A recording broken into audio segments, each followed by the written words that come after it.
Bonjour et bienvenue à tous dans Psychologie, Santé, Bien-être, qu'est-ce qu'elles veulent. Aujourd'hui, nous allons aborder un sujet qui passionne beaucoup d'entre vous, la séduction, la sexualité et la thérapie. Nous avons le plaisir de recevoir Maïna Le Charbonnier, une romancière spécialiste de l'érotisme, de la séduction et de l'art de vivre. Maïna a écrit plusieurs ouvrages sur ces sujets et nous apporte son expertise pour mieux comprendre l'importance de la séduction dans nos vies et la façon dont elle peut nous aider à mieux vivre notre sexualité. Nous allons également explorer comment la thérapie peut être bénéfique pour surmonter les blocages qui peuvent nous empêcher d'exprimer pleinement notre sexualité. L'impact de la confiance en soi sur la séduction et l'érotisme, la façon dont la psychologie peut influencer les comportements et les désirs sexuels.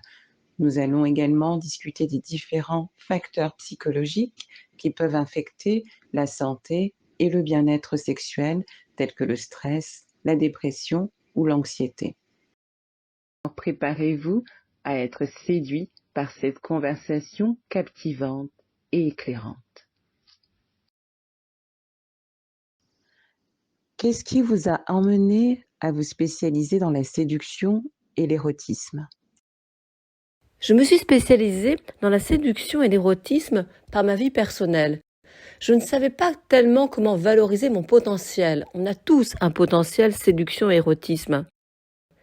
De ce fait, je me suis dit comment ça marche. Eh bien, en 3 phases, le désir, le physique, le plaisir. Et quand on fait fonctionner les 3, eh bien, on arrive vraiment à s'intéresser à cette séduction et érotisme. Comment décririez-vous la relation entre la psychologie et la sexualité ? La psychologie et la sexualité marchent évidemment ensemble. C'est comme la tête et les jambes quelque part. Pourquoi ? Eh bien parce que dans les 2 cas de figure, la tête et les jambes, la sexualité comme la psychologie, ça apaise les tensions. Ça permet aussi d'augmenter notre capital de bien-être, physique comme mental. Et puis ça permet d'avoir envie de faire des choses. Pourquoi ? Parce qu'on est mieux avec soi-même, la tête et les jambes. Quels sont les facteurs psychologiques qui peuvent affecter la confiance en soi et l'estime de soi ?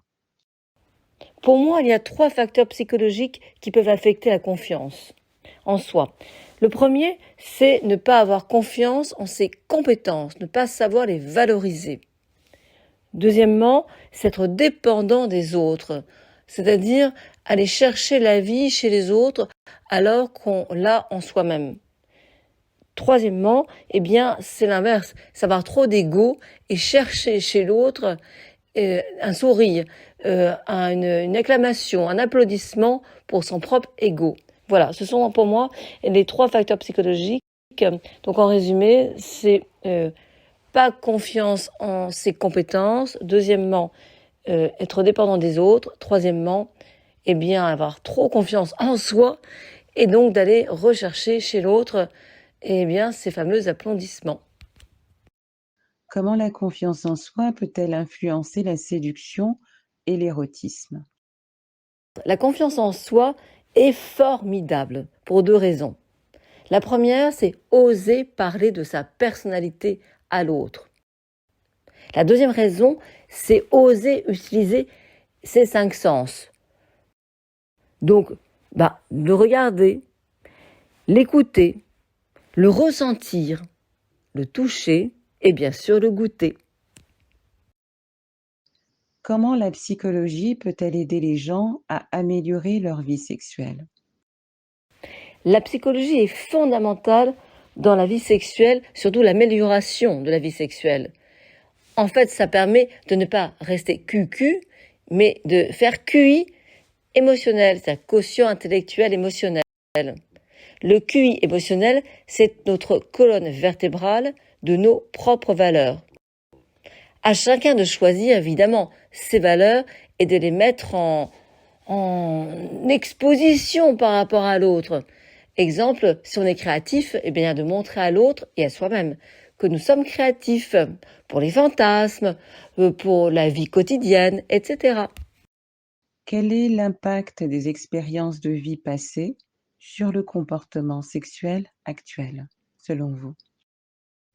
L'impact de nos expériences passées est très intéressante parce que, évidemment, c'est notre jardin secret, mais on peut aussi en faire profiter l'autre.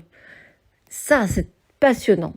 Et puis, ça permet aussi de s'améliorer, de se dire, bon, chouette, j'ai vécu tel désir, tel physique, tel plaisir, eh bien, j'ai envie d'améliorer ces expériences avec des nouvelles envies.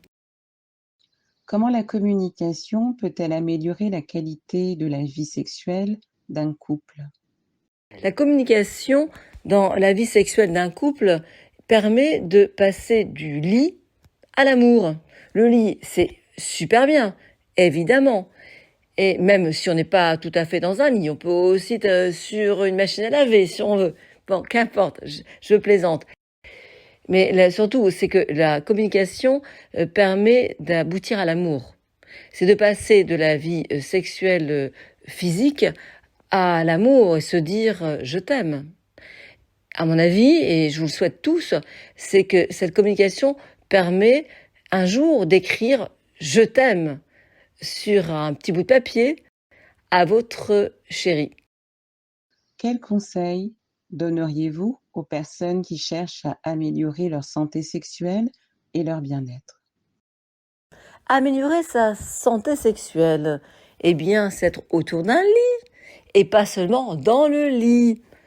Par exemple, faire du jacuzzi, faire des massages, aller s'offrir un petit objet ou bien petite tenue, femme comme homme, sensuelle. Eh bien, tout simplement, ça aide à améliorer la santé sexuelle en ayant des petits éléments autour du lit. Comment les troubles psychologiques tels que l'anxiété, la dépression peuvent-ils affecter la vie sexuelle d'une personne? Les troubles psychologiques souvent amènent à une perte de la libido. Qu'est-ce que ça entraîne? Eh bien, c'est une forme d'inquiétude physique, par définition, puisqu'on perd la libido. Mais encore pire, c'est que souvent on revient sur le passé et on oublie notre évolution. Donc, éviter le stress, l'anxiété et autres, parce que, comme je vous disais, perdre la libido égale retour sur le passé pour essayer de se convaincre qu'on est bien, qu'on est quelqu'un de normal, mais ça évite et ça empêche surtout d'aller vers le futur, de l'évolution. Quelles sont les pratiques ou les exercices que vous recommandez pour favoriser la santé sexuelle et le bien-être? Les pratiques et exercices qu'on peut recommander. La masturbation seule ou accompagnée. Par ailleurs, Internet peut être utile. Allez voir, par exemple, des fantasmes. Allez regarder ou écouter les témoignages des autres. Et puis, je dis pour les uns et les autres, euh, prenez un petit cahier et écrivez-vous des jeux de rôle. Après, peut-être que vous les ferez. Voilà. Je pense que c'est pratique et qui peuvent être intéressantes parce que soit vous le faites au niveau physique, masturbation, seul ou accompagné comme je disais, soit vous regardez sur Internet, ça peut être sympa. Et puis, comme je disais, prendre un cahier et puis peut-être qu'un jour, les uns les autres, on aura envie de le faire, de pratiquer ce qui a été écrit sur le fameux cahier jardin secret ou pas. Nous avons eu le plaisir de discuter avec Maïna de Charbonnier, une romancière spécialiste de l'érotisme, de la séduction et de l'art de vivre, de l'impact de la psychologie sur la santé et le bien-être sexuel. Nous avons appris l'importance de l'estime de soi et de la confiance en soi pour une vie sexuelle épanouissante, ainsi que l'importance de l'écoute de soi et de son partenaire pour une communication efficace dans la relation sexuelle. Maïna nous a également rappelé l'importance de la prise en compte des désirs et des besoins de chacun, et comment cela peut améliorer non seulement la vie sexuelle, mais aussi la qualité de vie en général. Nous espérons que cette discussion vous a été utile et informative pour mieux comprendre l'impact de la psychologie sur la santé et le bien-être sexuel. Merci beaucoup à Maïna Le Charbonnier d'avoir partagé son expertise avec nous. Pamela Nguessan, Psychologie Santé Bien-être, je vous dis à très bientôt.